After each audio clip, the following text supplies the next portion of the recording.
Hi everyone, so guys welcome to restart with motion. आज हम start करने जा रहे हैं अपना first chapter of biology of अपनी साइंस की एनसीईआरटी की किताब, दैट इज द सेल।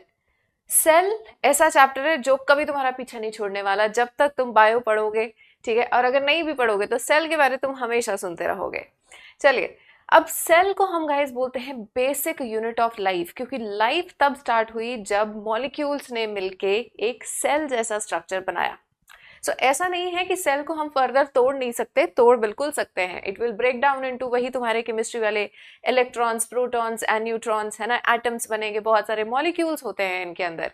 लेकिन इन सब मॉलिक्यूल्स ने मिलके एक ऐसा स्ट्रक्चर बनाया है जो इंडिपेंडेंटली एग्जिस्ट कर सकता है, जहां से कि लाइफ स्टार्ट हुई। तो आज हम उस बेसिक यूनिट की स्टडी करने वाले हैं। बड़ा इंपॉर्टेंट चैप्टर है साइंस में। आपके बायोलॉजी के अंदर 3 चैप्टर्स जो हमने करने हैं, उसमें से सबसे पहला चैप्टर आज हम शुरू करने जा रहे हैं, दी सेल। और इसके बाद हम देखेंगे कि सेल्स किस तरह से ग्रुप करके टिश्यूज बनाएंगे। सो दिस इज गोइंग तो जो तुम्हारी 9th की क्लास है ना, this is going to form a base for your 10th standard and for your upcoming classes as well.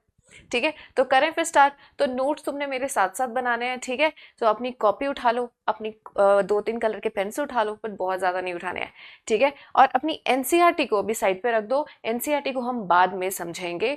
एक बार मेरे साथ तुम क्लियरली एक एक चीज को समझ लो, कॉन्सेप्ट बिल्ड कर लो, and then we will be reading NCERT also.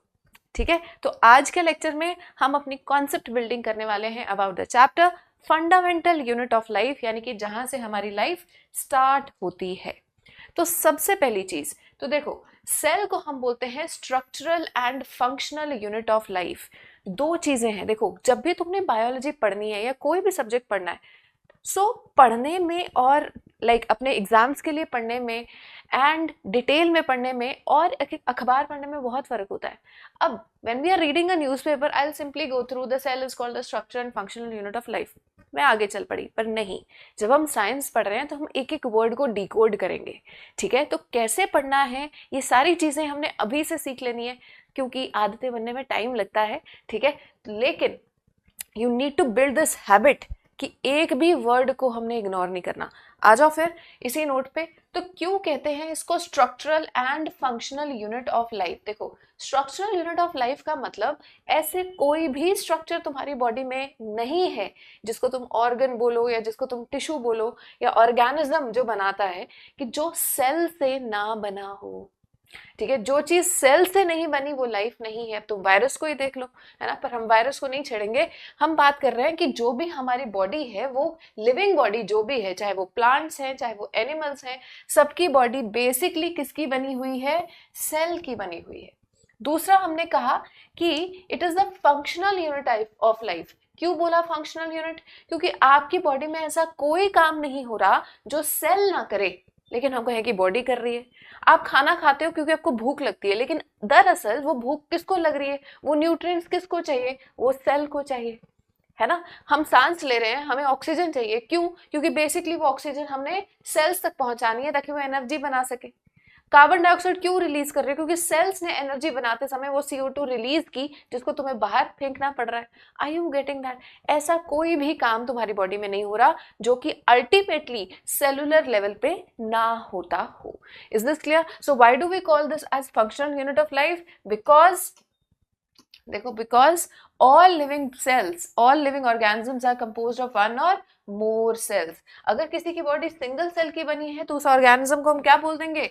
Unicellular organism, है ना। किसी की बॉडी सिर्फ एक ही सेल की बनी है तो यूनिसेलुलर ऑर्गेनिज्म, जैसे अमीबा, पैरामीशियम, नाम तुमने सुने होंगे, है ना। वो एक ही सेल है, वो एक ही सेल इंडिपेंडेंटली रह सकता है, वो एक ही सेल पूरे ऑर्गेनिज्म जैसी हरकतें करता है, ठीक है। एंड देन अगर हमारी बॉडी में बहुत सारे सेल्स प्रेजेंट है, so we call that organism as multi cellular organism, जैसे कि हम, ठीक है जी। फिर then all the cells have similar basic structure. तो स्ट्रक्चरल यूनिट क्यों कहा गया? कि इस बेसिक से स्ट्रक्चर के साथ ही बाकी हमारे पास एलैबोरेट स्ट्रक्चर्स बनेंगे, और सेल का बेसिक स्ट्रक्चर सेम होता है। क्या होता है वो हम देखेंगे, ठीक है। And similar cell organelles of different cells perform similar functions. अभी जैसे जैसे चैप्टर बढ़ेगा वी विल सी दैट एक सेल के अंदर बहुत सारे ऑर्गेनल्स हैं।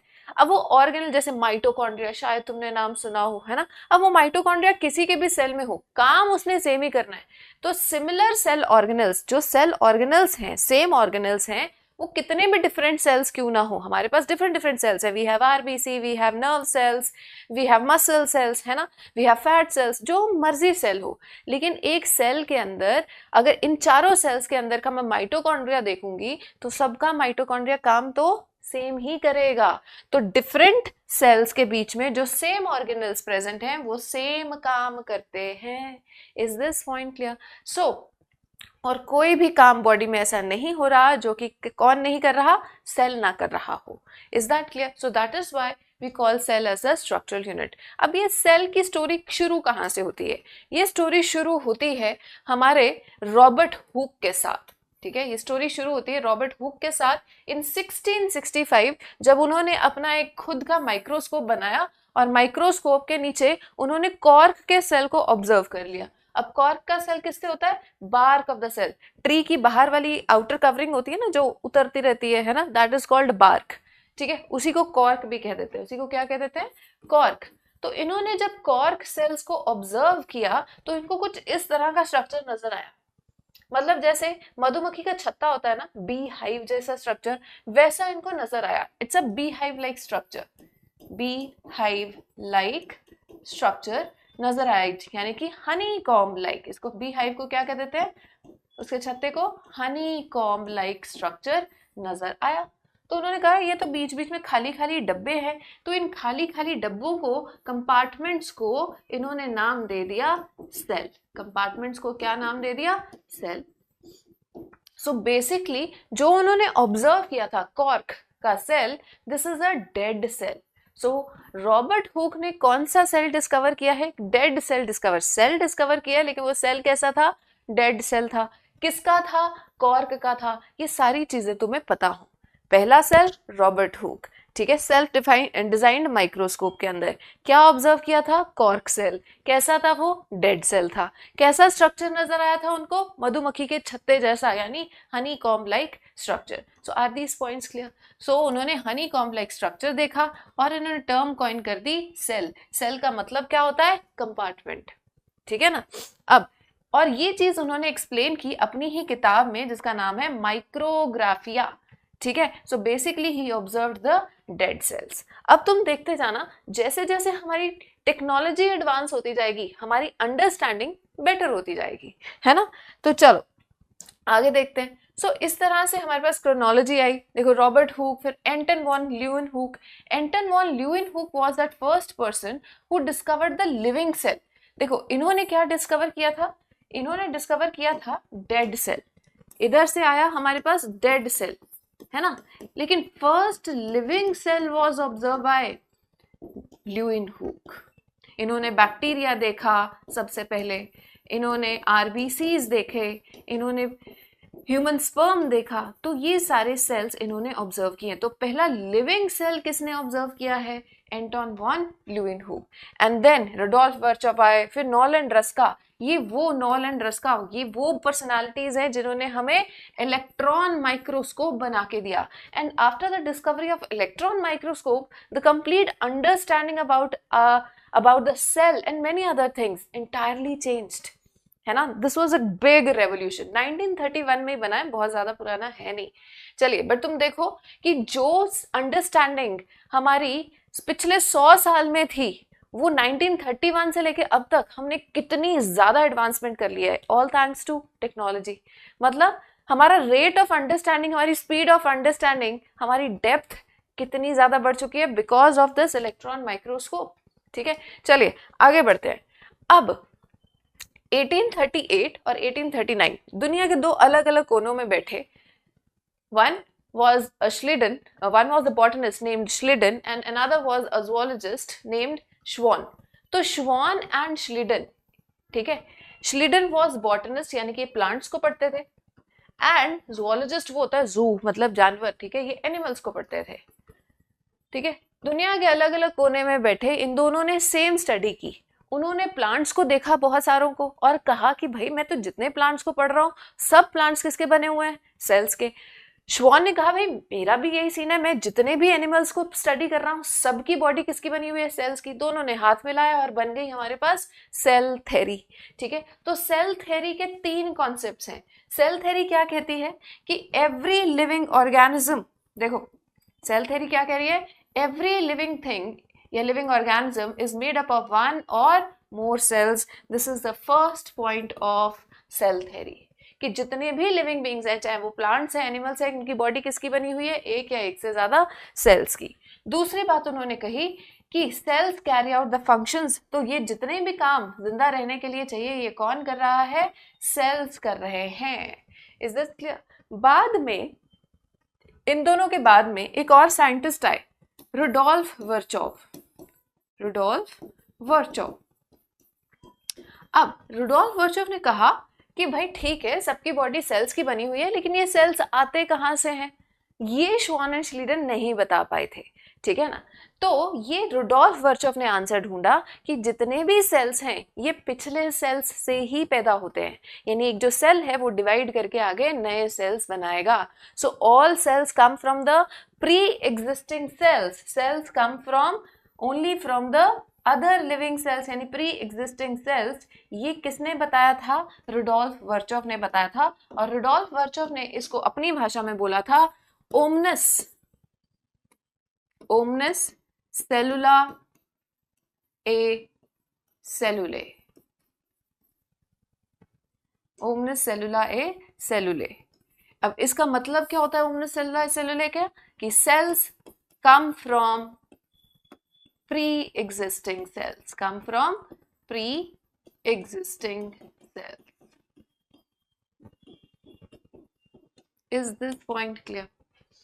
तो सेल्स कहाँ से आते हैं, प्री एग्जिस्टिंग सेल से। तो रुडोल्फ वर्चोव ने बेसिकली सेल थ्योरी को मॉडिफाई कर दिया था। तो original cell theory was given by Schwann and Schleiden, but it was modified by Rudolf Virchow. तो याद रखना है किसने ओरिजिनल दी है, किसने मॉडिफाई किया है, Rudolf Virchow modified the cell theory. ठीक है, और ये थर्ड पॉइंट जो है this was given by Rudolf Virchow. Is this clear? और उन्होंने एग्जैक्टली कैसे बोला था अपनी भाषा में, ओमनस सेलुला ए सेलुले। यहां तक बात क्लियर हो गई, चले फिर आगे। ओके, अब इसके बाद देखो और भी डिस्कवरीज होती गई, एज आई टोल्ड यू। देखो कैसे कैसे क्या क्या हमें पता लगा। रॉबर्ट ब्राउन डिस्कवर्ड न्यूक्लियस, इन्होंने ढूंढा सेल के अंदर न्यूक्लियस, जिसको आज हम ब्रेन ऑफ द सेल बोलते हैं। फिर पुरकिंजे, पुरकिंजे का नाम भी बहुत बार बायोलॉजी में आएगा। पुरकिंजे ने प्रोटोप्लाज्म टर्म दी है। इन्होंने टर्म कौन सी कॉइन की है, प्रोटोप्लाज्म। प्रोटोप्लाज्म का मतलब होता है द लिविंग मैटर। इसका क्या मतलब होता है, the living matter of the cell. So living matter term use की गई है, सॉरी प्रोटोप्लाज्म टर्म दी गई है फॉर द लिविंग मैटर। किसने दी है, पुरकिंजे। पुरकिंजे का नाम बार बार आएगा। इवन हमारे हार्ट के अंदर पुरकिंजे को के नाम पे कुछ फाइबर्स प्रेजेंट होते हैं। ठीक है, तो हमें पता है ना साइंटिस्ट के नाम पे हम स्ट्रक्चर्स के नाम रखते हैं, तो we have Purkinje fibres in a heart, पढ़ेंगे हम। चलो उसके बाद ये सेल थ्योरी तो हमने देख ली। सेल थ्योरी ये किन्होंने दी थी, श्वान एंड श्लीडन ने दी थी। उसके बाद वर्चोव के बारे भी हमने देख लिया, 1855, कुछ साल लग गए थे कि उन्होंने सेल थ्योरी को मॉडिफाई किया था। ठीक है, एक्सपैंडेड या the modified by asserting that cells originate from the pre-existing cells। और उसके बाद इलेक्ट्रॉन माइक्रोस्कोप के आने के बाद around 1939-40 the whole idea, the whole understanding got changed। और ये किन्होंने किन्होंने इन्वेंट किया था, Knoll and Ruska. Is this clear? So इसके अलावा और हमें नहीं करने हैं।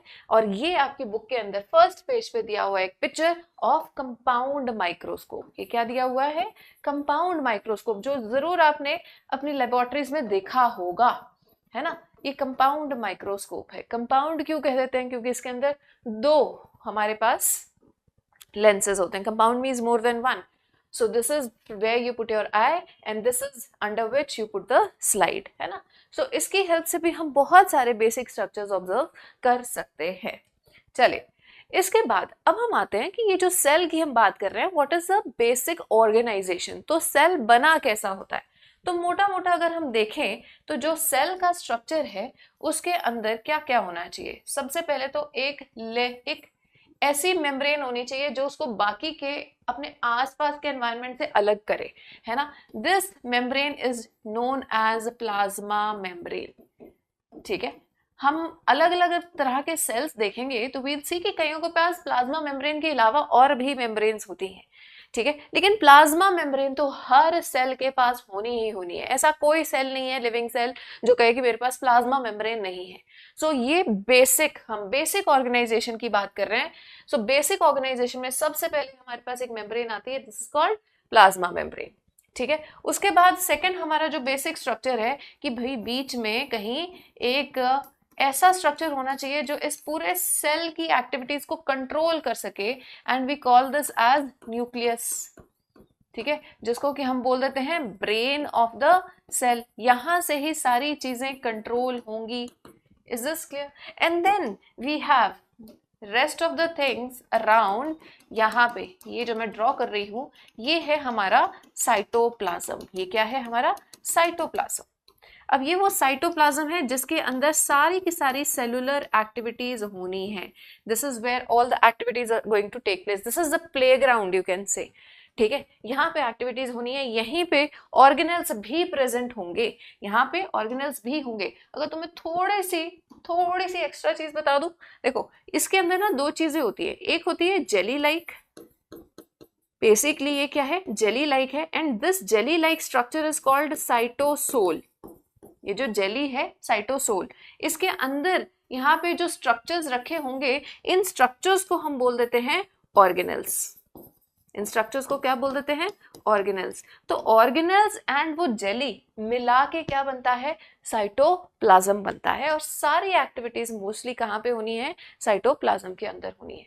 सो this is the basic organisation, this is the basic structural organisation of a cell, कि उसके अंदर मोटी मोटी कौन सी चीजें होंगी?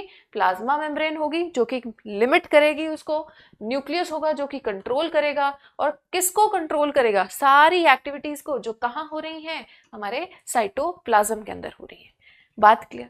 चलो अब इसके बाद हम देखते हैं कि जो हमारी बॉडी में इतने अलग अलग तरह के सेल्स हैं, है ना, तो क्या सारे सेल्स की ऑर्गेनाइजेशन सेम ही होती है?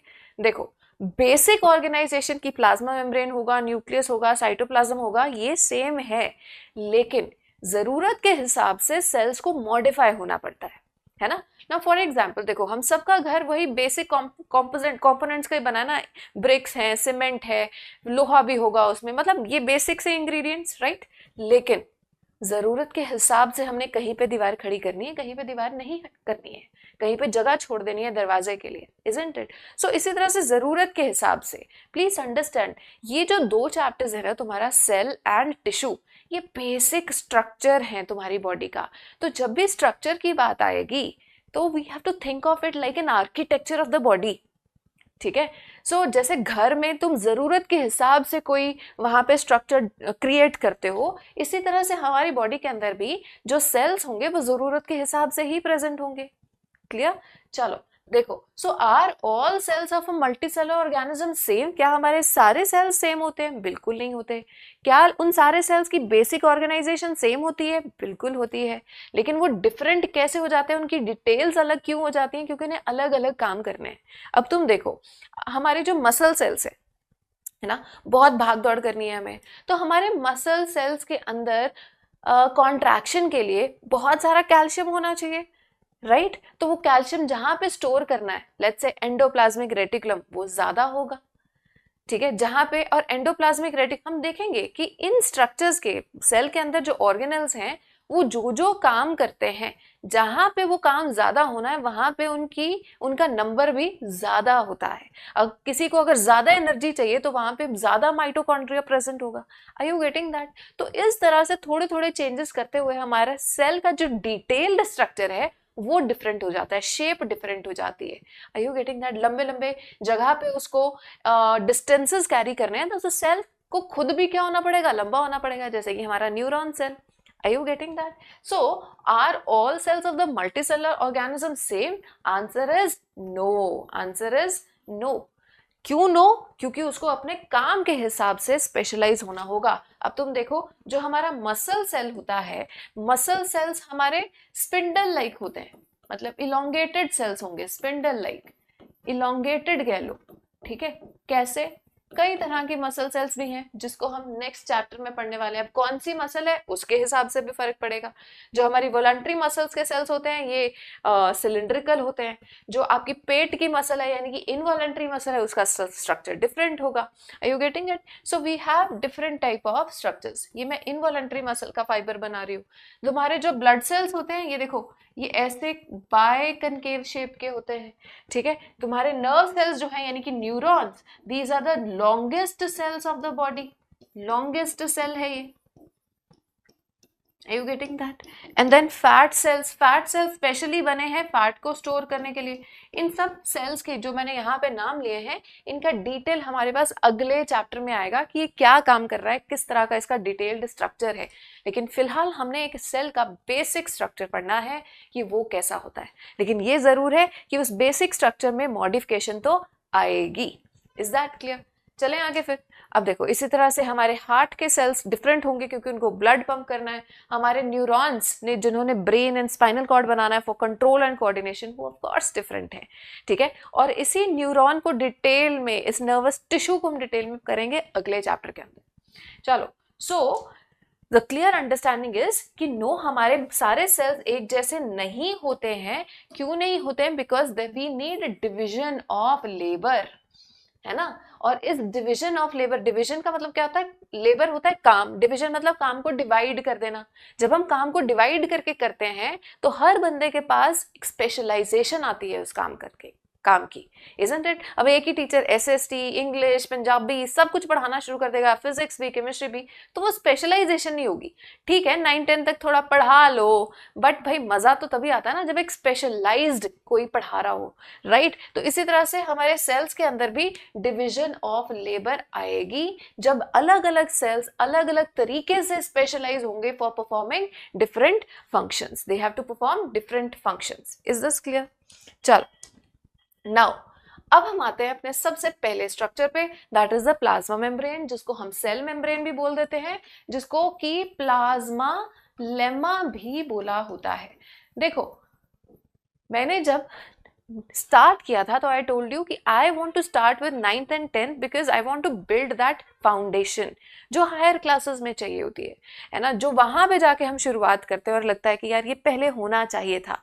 तो इसलिए अब मैं तुम्हें पहली चीज, पहला गुरु मंत्र कह लो कि वो सिखाने जा रही हूँ। बायो को पढ़ने के लिए वर्ड्स को तोड़ना सीखो, ठीक है। तो जो भी तुम अपने नोट्स की कॉपी बना रहे हो उसके लास्ट पेज पे ऊपर हमने वो वर्ड्स लिखते जाना है कि वो वर्ड का बेसिक मतलब क्या होता है। तो जब जब वो वर्ड आएगा तो मैं ऑटोमेटिकली अब साइंस की भाषा समझ आनी शुरू हो जाएगी। नाउ सी, जब भी वर्ड लेमा आए तो लेमा का मतलब होता है मेम्ब्रेन। तो प्लाज्मा की लेमा, प्लाज्मा के आसपास, प्लाज्मा का मतलब होता है बेसिकली फ्लूइड, ठीक है। तो उसके आसपास की जो मेम्ब्रेन है दैट इज प्लाज्मा मेम्ब्रेन या प्लाज्मा लेमा, ठीक है। तो इस हिसाब से this is the outer layer of the cell जो उसको सेपरेट करती है फ्रॉम आउटसाइड, ठीक है। अब गेट क्यों लगाते हो? बाहर की दीवार का क्या काम होता है? सिर्फ तुम्हारे घर की एक बाउंड्री सेट करना तो नहीं होता, उसका एक ये भी पर्पस होता है कि कोई भी मुंह उठा के अंदर ना आ जाए, राइट। और घर में अगर कोई छोटा बच्चा है तो वो ऐसे ही बाहर ना निकल जाए, आप गेट बंद करके रखते हो, isn't it? तो कोई भी चीज बिना सोचे समझे अंदर बाहर ना हो सके, so it allows only certain materials to enter and exit the cell, right, while blocking the others. Is this clear? इस चीज को हम बोलते हैं सिलेक्टिवली परमिएबिलिटी, मतलब only selective molecules are allowed to enter और to exit. Is this point clear? तो ये बड़ा इंपॉर्टेंट फीचर है हमारी प्लाज्मा मेम्ब्रेन का। अगर प्लाज्मा मेम्ब्रेन अपनी सिलेक्टिवली परमेबिलिटी खो दे तो भाई फिर तो कुछ रह ही नहीं जाएगा। कोई भी अंदर आ रहा है, कोई भी बाहर जा रहा है, even the disease causing agents can easily enter in, that is not practically required और पॉसिबल, है ना। तो हमारी प्लाज्मा मेम्ब्रेन बड़ा इंपॉर्टेंट काम करती है कि कोई चीज कितनी अंदर जाएगी। Is this clear? चलो, तो अब हम देखते हैं कि कौन सी चीजें हैं जो अंदर बाहर जा सकती हैं और वो कैसे मूवमेंट करती हैं। अगर कोई चीज मूव करती है तो कैसे मूव करती है। सो देखो, how does the movement of substances take place. So अब यहाँ पे हम बात करने वाले हैं कि ट्रांसपोर्ट जो होना है वो बेसिकली वो किस तरह से होना है। सो मेथड्स कौन कौन से हैं ट्रांसपोर्ट के? Methods of transport, this is what we are going to study here. Is this clear? तो जब आपको ये क्वेश्चन आ जाए, ये क्वेश्चन आपको as such attempt करने के लिए आ जाता है, how does the movement of substances take place? So very very important, depending upon the marks you have to write down. ठीक है, अगर तो छोटा सा 1 नंबर का क्वेश्चन है तो भाई सिंपल सी बताओ कि जो गैसेस हैं वो कैसे मूव करती है, पानी है वो कैसे मूव करता है. लेकिन जब इलैबोरेटली हमें अंडरस्टैंड करना है और डिस्क्राइब करना है तो आपको क्या क्या बताना है. देखो पहले तो तुम खुद समझो. देखो हमारे पास अब मेथड्स ऑफ ट्रांसपोर्ट बेसिकली 2 तरह के हैं. ठीक है, मोटे मोटे हमारे पास 2 तरह के मेथड्स हैं. फर्स्ट मेथड को हम कहेंगे पैसिव ट्रांसपोर्ट. ठीक है, first method is passive transport and second method is active transport. देखो एक्टिव, जब तुम एक्टिव होते हो तब तुम्हारे पास एनर्जी होती है ना, that is what makes you active. तो जब तुम्हारे पास एनर्जी नहीं होगी तो तुम पैसिव होगे, राइट. तो ऐसे याद रखना है कि एक्टिव में हमेशा एनर्जी यूज होती है, एक्टिव में हमेशा एनर्जी यूज होती है और पैसिव के अंदर एनर्जी यूज नहीं होनी, एनर्जी नॉट यूज्ड. किस चीज के लिए? देखो अगर लेट्स सी ऐसा है, अगर किसी चीज को ऊपर से हम रिलीज करेंगे तो वो ऑटोमेटिकली नीचे आएगी, उसके लिए एनर्जी लगाने की तो जरूरत नहीं है, है ना. तो जब डाउन हिल हम आते हैं, डाउन हिल का मतलब यहाँ पे क्या है? डाउन हिल का मतलब है किसी तरफ कोई चीज ज्यादा है, हायर कॉन्सेंट्रेशन पे है, और एक तरफ चीज लोअर कॉन्सेंट्रेशन में है, कम है. एक तरफ चीज ज्यादा, एक तरफ चीज कम. तो हायर टू लोअर जब भी कोई चीज आएगी तो डाउन हिल ट्रांसपोर्ट होगा और उसमें एनर्जी का यूज नहीं होगा, वो ऑटोमेटिकली आ जाएगी ज्यादा से कम की तरफ. मेक सेंस है ना. एक तरफ पानी ज्यादा है, एक तरफ पानी कम है, तुमने कनेक्ट किया तो हायर टू लोअर पानी फ्लो करना शुरू कर गया, हाँ कि ना. ठीक है, तुमने कमरे के एक कॉर्नर में खड़े होकर परफ्यूम स्प्रे किया, दूसरे कॉर्नर तक पता लग रहा है, और किसी की नाक तेज हो तो उसको अगले कमरे तक भी पता लगेगा कि हाँ भाई कहीं तो परफ्यूम लगी है. Isn't it? तो क्या हुआ, जहां पे तुमने परफ्यूम की बोतल ओपन की वहां पे उसकी कॉन्सेंट्रेशन ज्यादा हो गई, एंड फिर वो धीरे धीरे जहां नहीं थी उस तरफ ग्रो मतलब डेवलप होनी शुरू हो गई, उस तरफ स्प्रेड होनी शुरू हो गई. Is that clear? Now so this is called higher to lower concentration जाना, और इसमें कभी भी एनर्जी का खर्चा नहीं होता. This is called passive transport. Clear? On the contrary, इसका बिल्कुल उलट है हमारे पास एक्टिव ट्रांसपोर्ट. एक्टिव ट्रांसपोर्ट में क्या होता है? एनर्जी लगती है.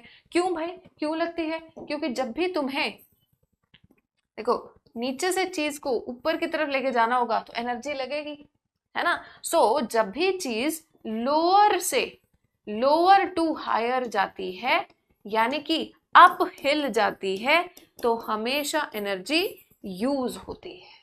अगर एक तरफ चीज ऑलरेडी कम है और एक तरफ ऑलरेडी ज्यादा है, अगर तब भी तुम्हें चीज कम से ज्यादा की तरफ लेके जानी है तो तुम्हें एनर्जी देनी होगी. सो हमारे अंदर भी चीजें 2 तरह से ट्रांसपोर्ट होती हैं.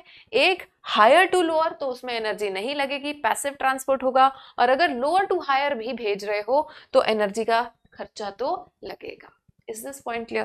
Now there are certain things which move by active transport and there are others which move by passive transport. अब passive transport में भी guys हमारे पास 2 तरह के methods हैं. One is diffusion and second is osmosis. First is diffusion, second is osmosis. Diffusion का मतलब जैसे कि अभी मैंने परफ्यूम की बोतल ओपन की थी, है ना, बीच में कोई रुकावट नहीं है, कोई मेम्ब्रेन नहीं है, higher to lower already molecules अपने आप से फ्लो कर रहे हैं. This is diffusion. ये गैसेस में हो सकती है, सॉलिड में हो सकती है, लिक्विड में हो सकती है, ये तुमने फिजिक्स में थोड़ा पढ़ा होगा, right. But when we particularly talk about osmosis, तो ऑस्मोसिस में क्या होता है कि डेफिनेटली बीच में एक मेम्ब्रेन होनी जरूरी है. और कैसी मेम्ब्रेन? जो सेमी परमेबल हो, जो सिर्फ वाटर मॉलिक्यूल्स को मूव करने दे. ठीक है, तो एक मेम्ब्रेन है, एक तरफ चीज ज्यादा है, लेट्स से इधर मॉलिक्यूल्स, वाटर के मॉलिक्यूल्स ज्यादा हैं और इधर वाटर मॉलिक्यूल्स कम हैं, तो हायर टू लोअर जाना है, क्योंकि हम पैसिव ट्रांसपोर्ट की बात कर रहे हैं. तो वाटर मॉलिक्यूल्स, ये हमारे वाटर मॉलिक्यूल्स हैं, ये वाटर मॉलिक्यूल्स इधर मोर और इधर लेस वाटर, है ना, तो हायर टू लोअर जा रहे हैं और किसको क्रॉस करके, एक मेम्ब्रेन को क्रॉस करके, एक मेम्ब्रेन जो कि कम से कम सेमी परमिएबल होनी चाहिए, तो सेमी परमिएबल मेम्ब्रेन को क्रॉस करते हुए जब ये जाएगा हायर टू लोअर, तो ये क्या कहलाएगा, this is called osmosis, this is called osmosis. समझ में? तो ऑस्मोसिस और डिफ्यूजन में मेन डिफरेंस क्या है? Number 1, diffusion solid liquid gas किसी की भी हो सकती है, जबकि ऑस्मोसिस किसकी हो रही है, ओनली बाय लिक्विड मॉलिक्यूल्स या वाटर मॉलिक्यूल्स कह लो, ठीक है। और दूसरा, बीच में मेम्ब्रेन का होना जरूरी है। कैसी membrane? Semi permeable membrane needed. तो हम कह सकते हैं कि ऑस्मोसिस जो है वो डिफ्यूजन ही है, लेकिन किसकी? Only of water molecules and across a membrane. तो osmosis is a special case of diffusion, और ये दोनों में ही एनर्जी नहीं लगती, तो ये क्या हो गया? पैसिव ट्रांसपोर्ट हो गया। हाँ जी बताइए, इज दिस क्लियर? तो जब आपको एक क्वेश्चन आएगा how does the movement of substances take place, तो you can describe the movement of substances occur by diffusion. Diffusion से किसका ट्रांसपोर्ट होता है? गैसेस का। नंबर 2, ऑस्मोसिस से ट्रांसपोर्ट होगा वाटर का। एंड फूड का ट्रांसपोर्ट हम देखेंगे बहुत सारी जगह पे, ग्लूकोज का ट्रांसपोर्ट होना है, मॉलिक्यूल्स का, आयंस लाइक सोडियम आयंस का ट्रांसपोर्ट होना है, वो कैसे होता है? एक्टिव ट्रांसपोर्ट से होता है। Is that clear? हाँ जी बताइए, यहां तक बात क्लियर? अब बात आ जाती है कि ये पानी सेल के अंदर जाएगा कि पानी सेल से बाहर आएगा, ये किस चीज पे डिपेंड करता है। अब देखो, उसके लिए हमें जरा सॉल्यूशन समझने की जरूरत है। अब सेल के आसपास का सॉल्यूशन कैसा है, ये सारा इस चीज पे डिपेंड करेगा कि पानी सेल के अंदर जाने वाला है कि पानी सेल से बाहर आने वाला है और सेल श्रिंक कर जाएगा। So totally depends upon the type of solution in which you have kept the cell. ठीक है, so our next topic is types of solution. Types of solution, so we have basically 3 types of solution. देखो हमारे पास कितने तरह के solutions हैं? 3 तरह के सॉल्यूशंस हैं। कौन कौन से? We have hypertonic, we have hypotonic, hypertonic, hypotonic and isotonic. अब देखो, हाइपर वर्ड का मतलब क्या होता है? ज्यादा। हम कह नहीं देते बंदे को बड़ा गुस्सा आ गया तो हाइपर हो गया। हाइपर का मतलब क्या है? ज्यादा। ठीक है, उसका उलट होता है हाइपो, और जब भी वर्ड आए आइसो उसका मतलब होगा सेम। ठीक है, नाउ अंडरस्टैंड। देखो, हाइपर मतलब ज्यादा।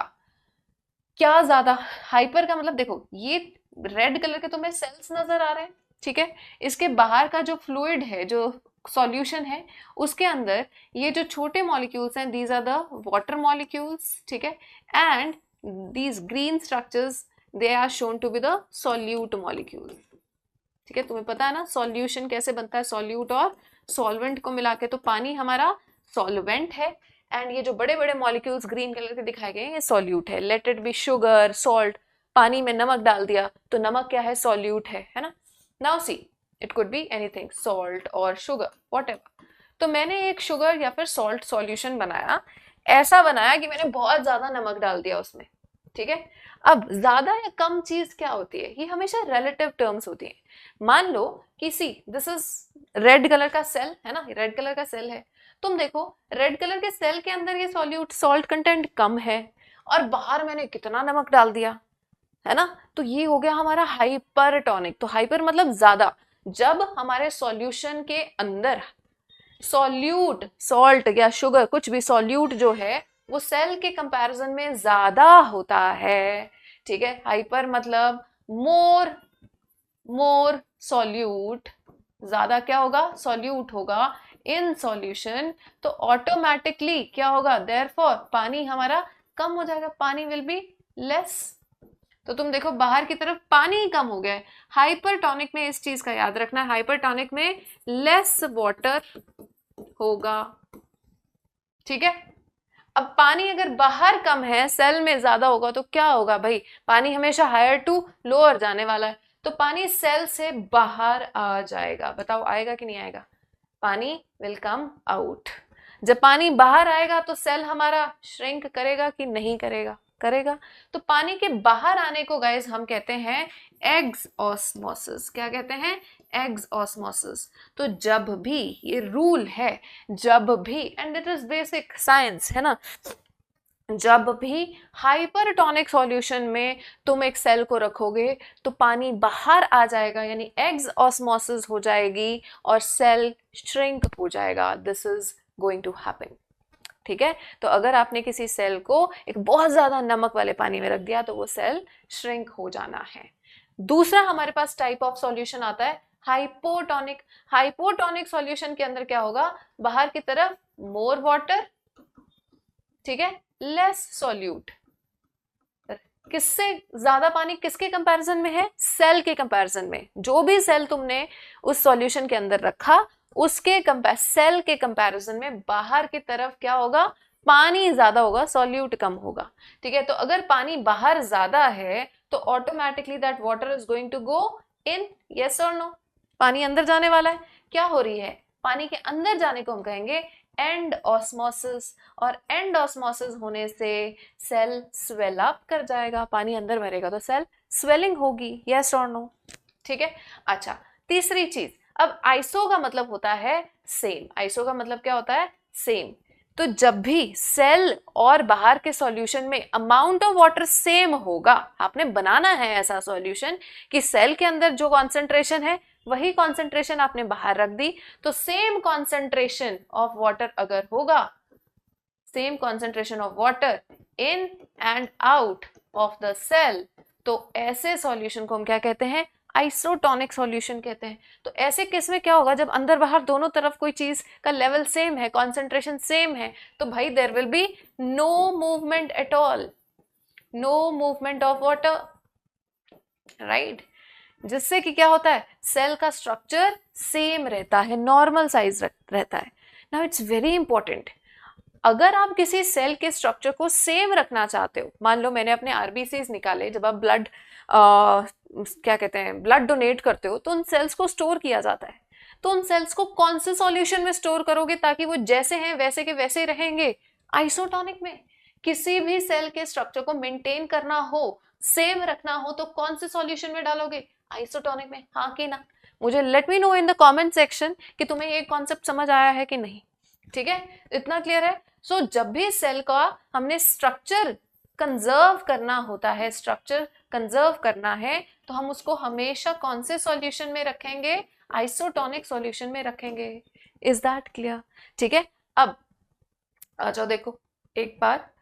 हाँ जी, तो एक यहाँ पे इतना क्लियर हो गया कि यहाँ पे सेल्स ने श्रिंक करना है, यहाँ पे सेल्स ने स्वेल करना है, यहाँ पे सेल का सेम साइज या नॉर्मल साइज रहेगा। नाउ सी, अगर पानी अंदर जा रहा है, स्वेल हमारा स्वेल करता जा रहा है, तो क्या वो फूलता ही जाएगा? गुब्बारा भी तो एक टाइम के बाद जाके फटता है ना, राइट? तो अब व्हाट अबाउट सेल? तो भाई अब डिपेंड करता है कि कौन सा सेल है। अगर तो ये एनिमल सेल हुआ, नाउ सी वेरी केयरफुली, अगर ये हमारा एनिमल सेल हुआ तो animal cell is going to burst. ठीक है, एनिमल सेल क्या कर जाएगा? बर्स्ट कर जाएगा। बट जो प्लांट सेल है वो बर्स्ट नहीं करता। Plant cell does not burst. इसका रीजन क्या है ये तुम्हें अभी 2 मिनट में समझ में आएगा, क्यों बर्स्ट नहीं करता है। बट एनिमल सेल तो पक्का बर्स्ट करेगा। Is this clear? चले आगे। तो देखो, दिस इज अ टेबल, और यहां से तुम ये चीजों को और क्लियरली अंडरस्टैंड कर सकते हो। तो हाइपोटोनिक सॉल्यूशन क्या था? जिसमें जिसके मीडियम में medium surrounding the cell contains higher water concentration. इसमें वाटर कॉन्सेंट्रेशन मीडियम में ज्यादा होती है देन द सेल। तो इसकी वजह से क्या होगा? इसकी वजह से हमेशा क्या हो रही थी? पानी अंदर जा रहा था, है ना, कि एंड ऑस्मोसिस हो रही थी। एंड ऑस्मोसिस मतलब water goes in the cell, तो सेल विल गेन वाटर, ठीक है, एंड उसकी वजह से स्वेल अप कर जाएगा। बर्स्ट कर भी सकता है और नहीं भी। अब दूसरी जगह पे हमारे पास आता है isotonic, exactly same water concentration जैसे कि सेल के अंदर है, तो यहाँ पे cell will stay the same size. ठीक है, ओके। अब कई कह देते हैं कि यहाँ मेम्ब्रेन के अक्रॉस वाटर मूव करेगा, या फिर there will be overall no movement. ठीक है ना, पानी जितना अंदर जा रहा है उतना ही बाहर आ रहा है, तो overall there will be no movement, तो सेल का स्ट्रक्चर सेम रहने वाला है। And then we have hypertonic solution. Hypertonic का मतलब यहाँ मीडियम के अंदर पानी की कॉन्सेंट्रेशन लोअर होगी देन द सेल, तो इस वजह से more water leaves the cell than it enters, तो इस वजह से सेल क्या हो जाता है, सेल की श्रिंकेज हो जाती है, सेल की श्रिंकेज हो जाती है। पानी के बाहर आने को हम कहते हैं एक्सऑस्मोसिस, ठीक है, तो ये चीजें तुम्हें याद रखनी है। हाइपरटोनिक में cell shrinkage because of exosmosis, hypotonic में एंडऑस्मोसिस की वजह से cell will swell up. This table is very very important. Is this clear? चलो इसके बाद अब हम आते हैं सेल वॉल। मैंने तुम्हें कहा था ना तुम्हें 2 मिनट में समझ आने वाला है कि क्यों हमारा प्लांट सेल बर्स्ट नहीं करता, क्योंकि भाई प्लांट सेल के पास होती है ये एक हार्ड कवरिंग। तो let's say this is that hard covering, ठीक है, थोड़ा और इसको उठा कर लेते हैं। तो देखो ये हमारा सेल वॉल है। सेल वॉल के अंदर गाइस प्रेजेंट होती है प्लाज्मा मेम्ब्रेन, ये रही प्लाज्मा मेम्ब्रेन, ठीक है, और बाकी के सारे कंपोनेंट्स इसके अंदर होंगे। Are you getting it? तो देखो ये है रेड वाली प्लाज्मा मेम्ब्रेन जिसके बारे हम पढ़ चुके हैं। अब जिसके बारे हम यहाँ पे पढ़ने वाले हैं नए टॉपिक के बारे, this is the cell wall, ठीक है।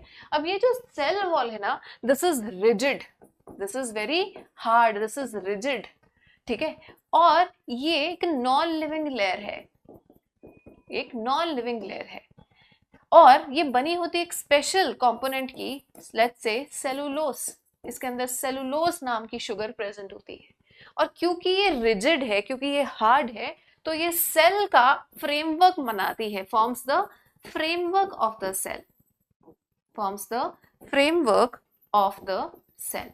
Is this point clear? मतलब ये सेल को फ्रेमवर्क देगी, उसको प्रॉपर शेप देगी, रिजिड है तो शेप को खराब नहीं होने देगी, and hashtag it prevents the cell from bursting, prevents the cell, plant cell from bursting. कब बर्स्ट करता? From bursting in the hypotonic solution.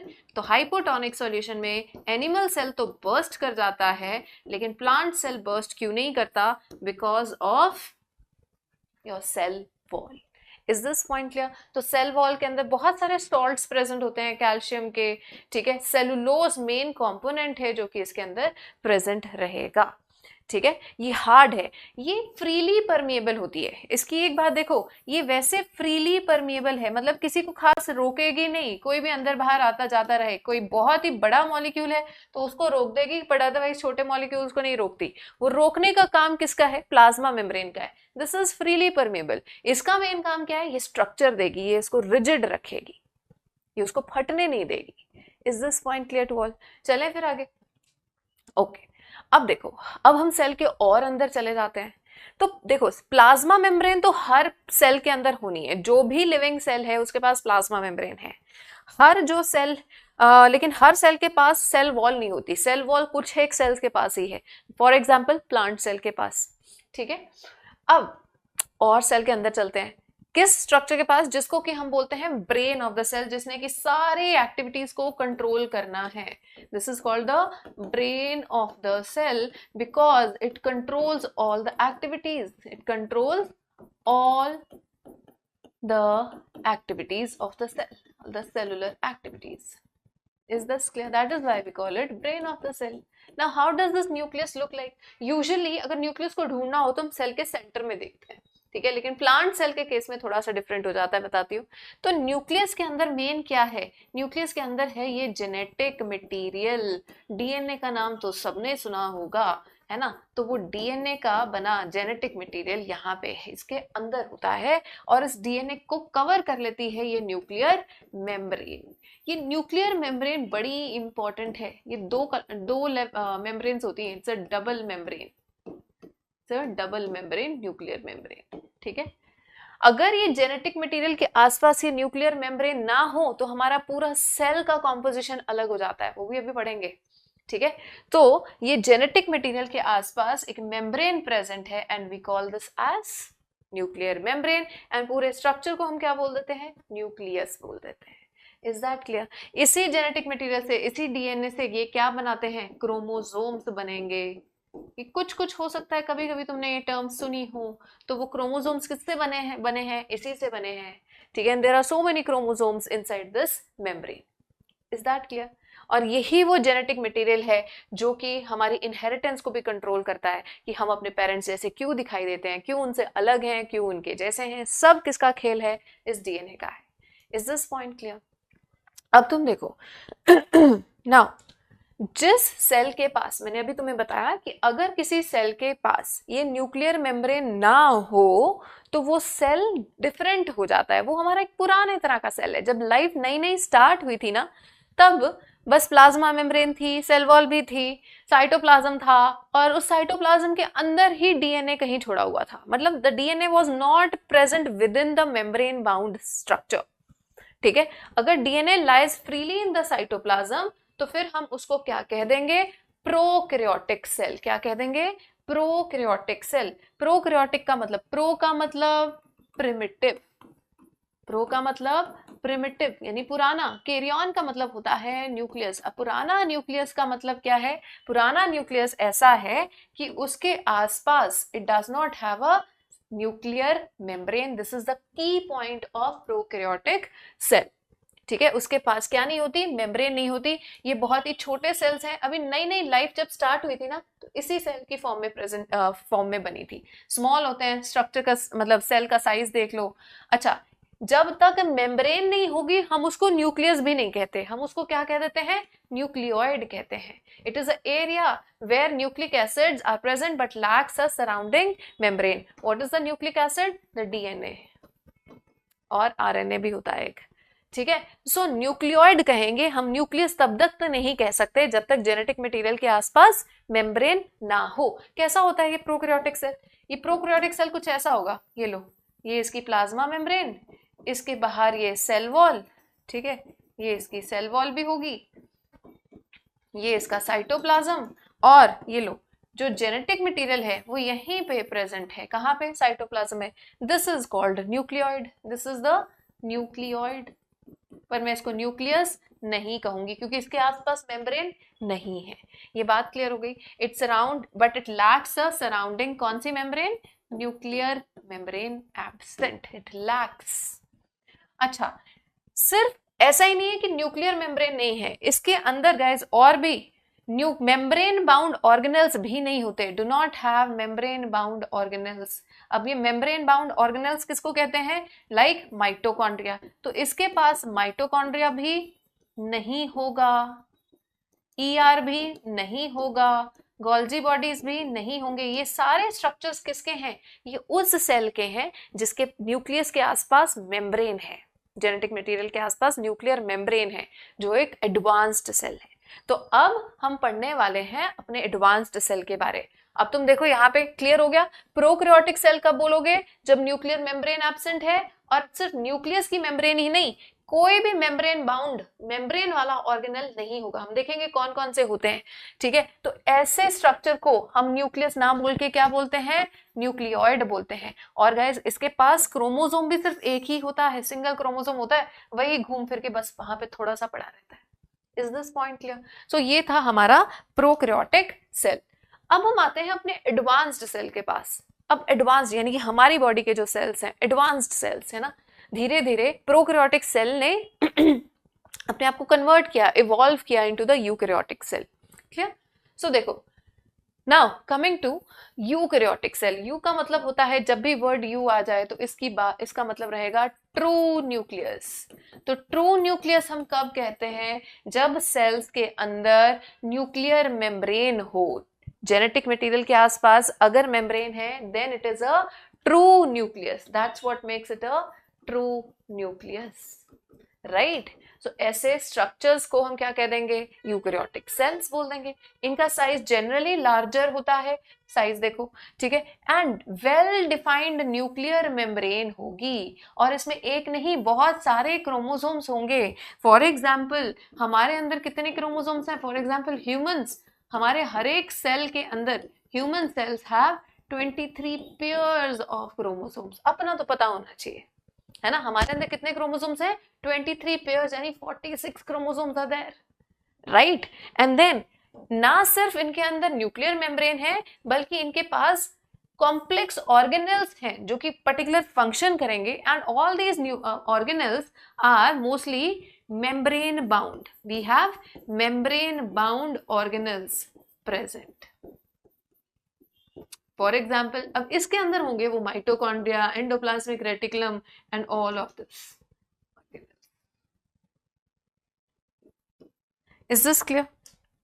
चलें आगे। अब देखो, ये जो स्ट्रक्चर दिखाया गया, this is the structure of a prokaryotic cell. ये किसका स्ट्रक्चर है? ये प्रोकैरियोटिक सेल का है। तो मैंने तुम्हें बताया था, ये प्रोकैरियोटिक सेल यानी कि एक बैक्टीरिया सेल कुछ इस तरह से होता है। बैक्टीरिया जो है वो प्रोकैरियोटिक सेल की एग्जाम्पल है। तो ये देखो, इसके पास न्यूक्लियस नहीं है, न्यूक्लियोइड है, सेल वॉल तो है ही है, प्लाज्मा मेम्ब्रेन भी है। अच्छा, इसके पास सिर्फ एक ही ऑर्गेनल होता है, एंड दैट इज राइबोसोम। और कोई ऑर्गेनल नहीं है, इसके पास सिर्फ प्रोटीन बनाने वाले ऑर्गेनल्स प्रेजेंट होते हैं, which are ribosomes. These are the protein factories. अब तुम्हें याद है, हमने स्टार्टिंग में पढ़ा था कि कोई भी अलग अलग सेल के अंदर अगर सेम ऑर्गेनल है तो वो सेम ऑर्गेनल काम सेम ही करेगा। राइबोसोम हमारे अंदर भी होंगे, राइबोसोम इसके अंदर भी है, जहां पे भी होंगे राइबोसोम, काम उनका नहीं बदलने वाला। काम क्या है? प्रोटीन सिंथेसिस करना। ठीक है, क्या करना? प्रोटीन सिंथेसिस करना। तो we call them protein factories. लेकिन जो एक प्रोकैरियोटिक या एक बैक्टीरिया के सेल के राइबोसोम्स होते हैं वो थोड़े छोटे होते हैं। ठीक है, तो इनको हम बोलते हैं 70S राइबोसोम्स। कौन से ribosomes? 70S ribosomes. Now what is this S? S ना एक बंदे का नाम था, स्वेडबर्ग, जिसने कि इसके स्ट्रक्चर को स्टडी किया था। तो स्वेडबर्ग के नाम पे हमने S स्टैंड, मतलब this S stands for Svedberg. तो स्वेडबर्ग ने एक स्केल दिया है, एक मेजरिंग यूनिट दिया है कि कैसे आप राइबोसोम्स का स्ट्रक्चर मेजर कर सकते हो, उसकी डेंसिटी मेजर कर सकते हो। तो we call this as Svedberg coefficient. ठीक है, तो जो हमारा राइबोसोम है प्रोकैरियोटिक सेल का, वो छोटे वाला राइबोसोम है 70S। अभी हम पढ़ेंगे जो हमारा यूकैरियोटिक है वो थोड़ा बड़ा है, 80S। ठीक है, तो ये भी छोटा सेल, पहला प्यारा सा सेल जो बना वो छोटा सेल बना, न्यूक्लियर मेम्ब्रेन है नहीं, खुद भी छोटा है, और इसके राइबोसोम्स भी छोटे हैं। क्या वैल्यू है इसके राइबोसोम्स की? 70S। अच्छा, राइबोसोम के अलावा इसके पास कोई और ऑर्गेनली है नहीं, है ही नहीं। ठीक है, so hashtag this ribosome is the only organelle present, only organelle in prokaryotic cell. इसके पास इकलौता जो एक ऑर्गन लाइक स्ट्रक्चर है, छोटा सा ऑर्गेनल है, दैट इज राइबोसोम। और वो क्या काम करता है? प्रोटीन फैक्ट्रीज है, प्रोटीन बनाता है। किस टाइप का है? 70S टाइप का है। यहां तक याद हुआ? साथ साथ याद हो रहा है, बहुत ज्यादा डिफिकल्ट नहीं है। ठीक है, अब बेसिक स्ट्रक्चर कर रहे हैं। प्लाज्मा मेम्ब्रेन कर ली, प्लाज्मा के बाहर सेल वॉल हो सकती है, तो आउटर मोस्ट कौन सी होगी? प्लाज्मा मेम्ब्रेन या सेल वॉल? सेल वॉल, है ना। अगर सेल वॉल है तो आउटर मोस्ट कौन सी है? सेल वॉल है। फिर हमने बिल्कुल उसके ब्रेन ऑफ द सेल को भी देखा। अब उसके आसपास मैंने तुम्हें बताया था, जो प्लेग्राउंड है जहां एक्चुअली सारी सेलुलर एक्टिविटीज होनी है, उसको हम क्या कहते हैं? साइटोप्लाज्म। उसको क्या कहेंगे? साइटोप्लाज्म। तो देखो, cytoplasm is a fluid inside the plasma membrane. Actually ये फ्लूइड नहीं है, फ्लूइड का मतलब ये पानी की तरह बहता रहेगा, ये थोड़ा सेमी फ्लूइड होता है। It is basically semi fluid, jelly like, jelly like. ठीक है, सो इसके अंदर बहुत सारे और स्पेशलाइज्ड सेल ऑर्गेनल्स प्रेजेंट है। ठीक है, और इन ऑर्गेनल्स का स्पेसिफिक रोल रहेगा। यही वो साइटोप्लाज्म है जहां ये एक्सचेंज ऑफ मटेरियल्स होना है between the two organelles, between the ठीक है, एक्सचेंज ऑफ मटेरियल भी होगा, चीजों को स्टोर भी करेंगे in the form of amino acids, glucose, vitamin. वो सारी चीजें कहाँ होने वाली हैं? साइटोप्लाज्म के अंदर। और यहीं पे मेन पाथवेज भी चलेंगे फॉर एनर्जी प्रोडक्शन। सो जो साइटोप्लाज्म है इसको हम बोलते हैं मेन एरिना। एरिना कहते हैं जहां पे रेसलिंग की जाती है। ठीक है, उनका जो ग्राउंड होता है जहां कुश्ती की जाती है, तो arena of cellular activities. This is the arena of cellular activities. जहां सारी एक्टिविटीज होनी है वो कौन सी जगह है? वो साइटोप्लाज्म है। Is it clear? Brain of the cell भी अपना मैसेज कहाँ रिलीज करेगा? साइटोप्लाज्म में रिलीज करेगा कि भाई ये लो, इस हिसाब से करो। तो मैसेज न्यूक्लियस से आएगा because it is the brain, लेकिन काम सारा कहाँ होना है? वो साइटोप्लाज्म के अंदर होना है। Is this point clear? ठीक है, अब काम करने वाले भी चाहिए, तो साइटोप्लाज्म के अंदर जिन्होंने काम करना है उन स्ट्रक्चर्स को हम क्या कहते हैं? Cell organelles. ठीक है, so as we have seen already, specialised structures हैं which perform tasks within the cells. Organelle का मतलब क्या होता है? Little organ. ठीक है, तो जैसे बॉडी के अंदर ऑर्गन्स हैं, ऐसे सेल के जो ऑर्गन्स हैं उनको हम क्या कहेंगे? Little organs, organelles. ठीक है, अब तुम देखो, इन ऑर्गेनेल्स को मैं 3 टाइप्स में डिवाइड करने वाली हूँ डिपेंडिंग अपॉन देयर मेम्ब्रेन। इस पे क्वेश्चन आ जाता है, तो सबसे पहले तो हम इसको इसी बेस पे डिवाइड कर लेते हैं। ना सी, सो जितने भी ऑर्गेनेल्स पढ़ने वाले हैं, कुछ ऑर्गेनेल्स के आसपास हम देखेंगे कि डबल मेम्ब्रेन प्रेजेंट है, किसी के आसपास सिंगल मेम्ब्रेन है और किसी के पास कोई मेम्ब्रेन नहीं है। ठीक है, तो देखो, सेल ऑर्गेनेल्स में जो स्ट्रक्चर्स के पास 2-2 मेम्ब्रेन्स हैं, डबल मेम्ब्रेन प्रेजेंट हैं, वो किसी के पास एक ही मेम्ब्रेन है, वो वाले, एंड जिनके पास मेम्ब्रेन है ही नहीं, वो structures membraneless. Is this clear? So 3 तरह के स्ट्रक्चर्स हमने करने हैं। कौन कौन से? जिनके डबल मेम्ब्रेन है, जिनकी सिंगल मेम्ब्रेन है, और जिनके पास मेम्ब्रेन है ही नहीं, मेम्ब्रेन लेस है। Is this clear? तो देखो, कौन कौन से स्ट्रक्चर्स हैं जिनके पास मेम्ब्रेन नहीं है। अभी जो हमने स्ट्रक्चर किया था राइबोसोम, उसके पास मेम्ब्रेन नहीं होती। ठीक है, वो चाहे बड़ा राइबोसोम हो बैक्टीरिया का, चाहे वो हमारा हो, इसके पास मेम्ब्रेन नहीं होती। ठीक है, सिंगल मेम्ब्रेन वालों पे आते हैं, उससे पहले हम डबल मेम्ब्रेन वाले याद कर लें। डबल मेम्ब्रेन वाले 2 ही हैं, एक तो आपका न्यूक्लियस था, उसको मैं अलग रख रही हूँ, तो माइटोकॉन्ड्रिया के पास 2 मेम्ब्रेन्स मिलेंगी तुम्हें, और जो प्लास्टिड्स पढ़ोगे उनके पास 2 मेम्ब्रेन्स होंगी, और इसके अलावा न्यूक्लियस के पास, ठीक है, न्यूक्लियस के पास 2 मेम्ब्रेन्स हैं। बाकी जितने भी स्ट्रक्चर्स तुम पढ़ने वाले हो, endoplasmic reticulum, Golgi bodies, lysosomes, ठीक है, वैक्यूल्स, इन सब के पास सिंगल मेम्ब्रेन रहेगी। पहले तो तुम्हें ये क्लियरली याद हो which of the following set of organelles have double membrane, single membrane, and जिनके पास मेम्ब्रेन है ही नहीं। Is this point clear? अब इसके बाद अब हम आते हैं इनके स्ट्रक्चर्स पे एक एक करके। सबसे पहले हम बात करेंगे एंडोप्लाज्मिक रेटिकुलम। मतलब समझो जरा, एंडो का मतलब होता है अंदर, किसके अंदर? साइटोप्लाज्म के अंदर। ठीक है, एंडोप्लाज्मिक रेटिकुलम का मतलब होता है नेटवर्क। तो साइटोप्लाज्म के अंदर एक जाल बिछा हुआ है, एक नेटवर्क बना हुआ है ट्यूब्स का, स्ट्रक्चर्स का। ठीक है, जो क्या हेल्प करेंगे? जो चीजों को इधर से उधर भेजने में हेल्प करेंगे। So it forms a circulatory system within the cell. Is this clear?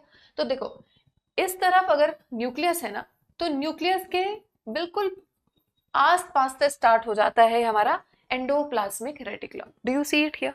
ठीक है, ये जो तुम्हें पर्पल नजर आ रहे हैं ना, इनको हम बोलते हैं सिस्टर्ने। इनको क्या बोलेंगे? सिस्टर्ने। ये जो स्ट्रक्चर्स नजर आ रहे हैं इनको हम बोलते हैं ट्यूब्यूल्स। और इसके अलावा कुछ ऐसे स्ट्रक्चर्स होते हैं इनके आसपास which are known as vesicles. तो 3 चीजें होती हैं एंडोप्लाज्मिक रेटिकुलम में, सिस्टर्ने, ट्यूब्यूल्स एंड वेसिकल्स। ठीक है, और इनको ढूंढना हो तो कहाँ देखना है? न्यूक्लियस के आसपास। और तुम देखोगे पूरे सेल के अंदर इसका एक जाल बिछा हुआ है। इन दी एंड, अभी हम छोटे छोटे स्ट्रक्चर्स पढ़ रहे हैं, लास्ट में हम इनका पूरा एक स्ट्रक्चर देखेंगे। ठीक है, सो ये है हमारा एंडोप्लाज्मिक रेटिकुलम। अब तुम सोचोगे ये येलो वाला क्या है? इस पे भी आते हैं, ये राइबोसोम्स हैं, वही राइबोसोम्स जो प्रोटीन्स बनाते हैं। देखो, जो राइबोसोम्स है ना, वो प्रोटीन्स बना के छोड़ देते हैं, लेकिन उनके प्रोटीन बनाए हुए प्रोटीन्स कोई बहुत ज्यादा फंक्शन कर नहीं पाते। उन प्रोटीन्स को और ज्यादा चेंज करना होता है, उनको थोड़ा मॉडिफाई करना होता है। वो कौन करेगा? उसको मैच्योर करना होता है। वो प्रोटीन्स को फाइनल फॉर्म में कौन लेके आएगा? पहले एंडोप्लाज्मिक रेटिकुलम, फिर इसके बाद जाने वाला structure Golgi body. Is this clear? तो नाउ सी, एंडोप्लाज्मिक रेटिकुलम का काम होता है आपकी बॉडी में सॉरी आपके सेल के अंदर मॉडिफिकेशन करना। मॉडिफिकेशन किसकी करना? Modification of these proteins. ठीक है, जो भी आप वेस्ट, जो भी टॉक्सिन आपके अंदर चला जाता है उसको डिटॉक्स करना। सो डिटॉक्सिफाई, डिटॉक्सिफिकेशन ऑफ ड्रग्स, कोई भी दवाइयां या फिर कोई भी टॉक्सिन चला गया, डिटॉक्सिफिकेशन करने का काम किसका है? एंडोप्लाज्मिक रेटिकुलम का है। ठीक है, तो जो भी गड़बड़ चीज हमारे अंदर जाती है एंडोप्लाज्मिक रेटिकुलम उसको तोड़ सकता है। Are you getting it? तो तुम सोचो कि बेचारा हमारा एंडोप्लाज्मिक रेटिकुलम हर वक्त कैसे लगा रहता है कि हमारे अंदर कोई भी टॉक्सिन गया, it is already ready, already and ever ready. ठीक है, नाउ सी, सो मॉडिफिकेशन करेगा एंड डिटॉक्सिफिकेशन करेगा, और उसके बाद उन प्रोटीन्स को कहाँ पे भेज देगा? वो भेज देता है आगे। ठीक है, पर चलो अब एंडोप्लाज्मिक रेटिकुलम की दो टाइप्स हैं हमारे पास। कौन कौन सी टाइप्स हैं? One is SCR, that is smooth endoplasmic reticulum, and then we have RER, rough endoplasmic reticulum. अब यहाँ पे तुम देख पा रहे हो, this is endoplasmic reticulum and what you see as black spots, ये है राइबोसोम्स। ये क्या है? राइबोसोम्स। तो जब एंडोप्लाज्मिक रेटिकुलम के ऊपर ये राइबोसोम्स चिपके होते हैं, अब ये हमारा सेल है यूकैरियोटिक सेल, तो हमारे कौन से राइबोसोम्स होंगे इसके साथ? 80S ribosome. ठीक है, तो ये राइबोसोम्स जब एंडोप्लाज्मिक रेटिकुलम के साथ चिपक जाते हैं तो अंडर माइक्रोस्कोप देखने पे ना ये बड़ा रफ सा दिखता है। तो क्योंकि ये रफ दिखता है तो हम इसको रफ एंडोप्लाज्मिक रेटिकुलम कह देंगे, बस इतनी सी बात। ठीक है, तो इसी बेस पे रफ एंड स्मूथ कहा गया कि ये दिखता कैसे है। और अगर इसके ऊपर राइबोसोम नहीं है तो देखो कितना स्मूथ एंड सिल्की सा नजर आएगा, है ना? तो स्मूथ नजर आ रहा है मतलब नो राइबोसोम्स। तो डिफरेंस बेसिक क्या है इसमें? Ribosomes are attached when ER is attached to, ER कहते हैं एंडोप्लाज्मिक रेटिकुलम को, ER is attached to the ribosomes, तो वो कहलाएगा रफ। तो यहाँ पे ribosomes are not attached, ribosomes absent होते हैं। Is this point clear? Ribosomes attached, यहाँ ribosomes absent. Is this clear? अब अगर राइबोसोम्स अटैच्ड है, राइबोसोम का काम क्या है? प्रोटीन बनाना। तो RER भी क्या करता है? ये भी प्रोटीन सिंथेसिस में ही पार्टिसिपेट करेगा। ये क्या करेगा? प्रोटीन्स को फर्दर मॉडिफाई करेगा, तो इन प्रोटीन सिंथेसिस में पार्टिसिपेट करने वाला है। तो जिसके पास राइबोसोम्स एब्सेंट हैं वो क्या करता है? स्मूथ एंडोप्लाज्मिक रेटिकुलम का काम रहता है फैट सिंथेसिस करना। ठीक है, आपके अंदर नए नए तरह का फैट बनाने का काम, फैट्स को ही लिपिड्स कहा जाता है, तो लिपिड सिंथेसिस या फैट सिंथेसिस का काम किसका है? स्मूथ एंडोप्लाज्मिक रेटिकुलम का है। बताइए, यहां तक बात क्लियर? चलें आगे। अब देखो, तो ये ओवरऑल फंक्शंस दिए हुए हैं हमारे smooth and rough endoplasmic reticulum के। RER के ऊपर राइबोसोम्स हैं, so these are sites of protein production. ठीक है, सो जो SCR है, SCR के ऊपर प्रोटीन्स नहीं है, तो SCR का काम होता है लिपिड प्रोडक्शन। लिपिड कहते हैं फैट को, और यही जो प्रोटीन्स एंड लिपिड्स हैं, ये जो प्रोटीन्स हैं ये एंजाइम्स का काम करेंगे एंड हॉर्मोन्स का भी काम कर सकते हैं। ठीक है, एंजाइम्स क्या होते हैं? एंजाइम्स होते हैं जो हमारे अंदर के रिएक्शंस की स्पीड बढ़ाते हैं। जैसे केमिस्ट्री में तुम कैटलिस्ट पढ़ते हो, ये हमारे कैटलिस्ट हैं। So enzymes are the biocatalyst. हमारे अंदर हर रिएक्शन बहुत फटाफट क्यों हो रहा है? Because of enzymes. और ये हार्मोन्स क्या हैं? ये हार्मोन्स हमारे सेल्स को मैसेज देने का काम करते हैं कि क्या करो। अब चिट चैट तो कर नहीं सकते, तो सेल्स के बात करने का आपस में क्या तरीका होता है? हार्मोन्स। तो हार्मोन्स आर द मैसेंजर्स। किसी भी सेल को कोई भी काम कहना है कि भाई चल तू फैट बना दे, चल भाई अब तू ग्लूकोज को तोड़ के एनर्जी बना दे, तो ये किस फॉर्म में कहा जाएगा? केमिकल जाके बोलने वाला है। Is this point clear? Then endoplasmic reticulum, I told you, ये चैनल्स का काम करेंगे, तो चीजों को ट्रांसपोर्ट करने में हेल्प करते हैं। चीजों को इधर से उधर ले जाने में इन्हीं चैनल्स के थ्रू चीजों ने ट्रांसपोर्ट करना है। So they also form the circulatory system of the cell. ठीक है, तो जो ER है it forms the circulatory transport system, circulatory या transport system of the cell. Is this clear? चीजों को within the cell move करवाना है, या सेल से बाहर लेके जाना है, या बाहर से इवन अंदर भी लेके आना है, ये कौन करेगा? See, within the cytoplasm और साइटोप्लाज्म एंड न्यूक्लियस। वो भी इनके थ्रू होगा। Then endoplasmic reticulum, very important, provides the cellular framework as well. तो जब पूरा जाल बिछा होगा ना, तो उस जाल की वजह से सेल को एक स्ट्रक्चर भी मिल जाता है, उसको सपोर्ट भी मिल जाती है। सो सेलुलर फ्रेमवर्क भी बनाएगा, supporting the specific cell activities. Activities के साथ साथ ये फ्रेमवर्क भी बनाता है। And as I told you, very important, it helps in the detoxification of poisonous things and drugs. और ये कौन करेगा? ये आपका स्मूथ एंडोप्लाज्मिक रेटिकुलम करेगा। और आपकी बॉडी के अंदर सबसे इंपॉर्टेंट काम डिटॉक्सिफिकेशन का होता है आपके लिवर का। तो मैक्सिमम ER SER किसमें प्रेजेंट होंगे? Maximum smooth endoplasmic reticulum will be found in the liver cells, क्योंकि मैक्सिमम डिटॉक्सिफिकेशन यही तो होनी है। तो मैंने तुम्हें कहा था स्टार्टिंग में ही कि बॉडी, जब भी हम सेल पढ़ रहे हैं, टिश्यूज पढ़ रहे हैं, तो it's like reading the architecture of the body. कहाँ पे क्या काम होना है, वहीं पे ऑर्गेनेल ज्यादा हो जाएगा। This is how differentiation happens, this is how division of labour happens. अब डिटॉक्स करने का काम हमने किसको थमा दिया? लिवर को। तो भाई उसको डिटॉक्स करने वाले यंत्र भी तो दोगे। तो वो कौन सा एपरेटस है, कौन सा स्ट्रक्चर है जो डिटॉक्स करेगा? SER, smooth endoplasmic reticulum. तो आपकी पूरी बॉडी के कंपैरिजन में, यानी कि पूरी बॉडी के बाकी सेल्स के कंपैरिजन में, आपके लिवर के अंदर मैक्सिमम स्मूथ एंडोप्लाज्मिक रेटिकुलम होता है। Is this point clear? तो तुम्हें चीजें समझ में आ रही है? ठीक है। अब उसके बाद हम आ जाते हैं गोल्जी एपरेटस। ये गोल्जी एपरेटस को गोल्जी क्यों बोलते हैं? ये साइंटिस्ट के नाम पे था। अब इसका काम होता है कि जो एंडोप्लाज्मिक रेटिकुलम ने प्रोटीन्स एंड लिपिड्स बना दिए, याद है, SER ने लिपिड्स बनाए, फैट्स बनाए, एंड RER ने प्रोटीन्स बनाए, उनको स्टोर करना। ठीक है, उनको स्टोर करना, उसको फर्दर अगर मॉडिफिकेशन की जरूरत है तो उसके अंदर कोई और शुगर ऐड करना अगर जरूरत है, और उसको पैक करके भेज देना in the form of vesicles. तो वेसिकल क्या होता है? पैकेट होता है जिसके अंदर फाइनल प्रोडक्ट को आगे भेजते हो। तो storage, modification and packaging of the products in the form of vesicles कौन करने वाला है? गोल्जी एपरेटस करने वाला है। So this is how Golgi apparatus looks like. ठीक है, तो ये है सिस्टर्न्स, ये है इसके वेसिकल्स। इन वेसिकल्स के अंदर फाइनल प्रोडक्ट को हम पैक करके जरूरत वाली जगह पे, टारगेट पे भेज देते हैं। ठीक है, अब देखो ER ने क्या बनाया था? Lipids and proteins. Golgi body क्या बना रहा है? ग्लाइकोलिपिड। बताया ना, मॉडिफिकेशन कर सकता है ये। तो मॉडिफाई करके उसने क्या बना दिया? Glycolipid and glycoprotein. ठीक है, नाउ सी, अगर वो लिपिड फॉर्मेशन कहे तो आंसर क्या रहेगा? ER। अगर वो ग्लाइकोलिपिड फॉर्मेशन कहे तो आंसर क्या रहेगा? Golgi apparatus. So be very very clear guys, आपको जो ऑब्जेक्टिव टाइप क्वेश्चंस आएंगे तो you have to be clear. Protein synthesis बोला है, अगर सिर्फ प्रोटीन सिंथेसिस बोला है तो और आंसर राइबोसोम रहेगा।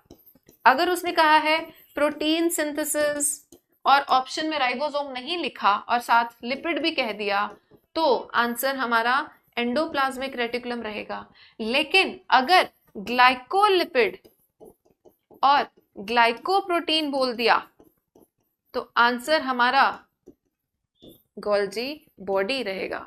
डू यू सी हियर एक GGG, है ना? तो ग्लाइकोलिपिड, ग्लाइकोप्रोटीन कौन बना रहा है? गोल्जी बॉडी बना रहा है। यहां तक क्लियर हो गई? इसके अलावा अब very important function here is the formation of lysosomes. अब लाइसोसोम ऐसा पैकेट होता है, देखो अगर इस वेसिकल के अंदर यही जो वेसिकल है, समझो यही जो वेसिकल है, इसके अंदर अगर डाइजेस्टिव एंजाइम्स प्रेजेंट होंगे, इसके अंदर कौन से एंजाइम्स प्रेजेंट होंगे? जो फूड को तोड़ सकते हैं, फूड को डाइजेस्ट करवा सकते हैं, डाइजेस्टिव एंजाइम्स प्रेजेंट होंगे, तो इसी वेसिकल को मैं लाइसोसोम कहूंगी। क्या कहूंगी? लाइसोसोम कहूंगी। सो लाइसोसोम्स भी प्रोटीन्स हैं, लेकिन कैसे प्रोटीन्स हैं? जो कि डाइजेस्टिव एंजाइम्स का काम करते हैं। प्रोटीन्स आर ऑलवेज एंजाइम्स, ठीक है, एक्सेप्शंस हमें नहीं करनी। तो मोस्टली 99%, 0.9% जो हमारे एंजाइम्स हैं वो क्या होते हैं? प्रोटीन्स होते हैं। प्रोटीन कौन बनाता है? कौन बनाता है? एंडोप्लाज्मिक रेटिकुलम बनाती है ना, एंड गोल्जी बॉडी बनाती है। लेकिन ये जो प्रोटीन्स जो डाइजेशन कर रहे हैं, ये अगर उस पैकेट के अंदर, वेसिकल के अंदर पैक कर दिया जाए तो उस वेसिकल को मैं क्या कहूंगी? लाइसोसोम कहूंगी। तो लाइसोसोम को भी कौन बना रहा है? गोल्जी एपरेटस ही बना रहा है। तो तुम फंक्शन देख रहे हो, स्टोरेज, मॉडिफिकेशन, पैकेजिंग, है ना उसके बाद ग्लाइकोलिपिड, ग्लाइकोप्रोटीन बनाना एंड इवन लाइसोसोम बनाने का काम किसका है? गोल्जी एपरेटस का है। Please let me know that all these things are super super clear to you. चलें आगे। तो ये तुम्हारे क्वेश्चंस के पर्सपेक्टिव से है, इन चीजों पे फोकस करना कि कैसे डिफरेंशिएट करना है। अगर ऑप्शन में आ गया प्रोटीन बोला है तो रहा तो आंसर राइबोसोम होगा, ठीक है। अगर राइबोसोम ऑप्शन में नहीं दिया होगा तो यू कैन मार्क ईआर, क्योंकि ER glycoprotein sorry proteins and lipids दोनों बनाएगा, और उन दोनों की फर्दर चेंज करके ग्लाइकोलिपिड ग्लाइकोप्रोटीन और ग्लाइकोलिपिड कौन बना देगा? Golgi body.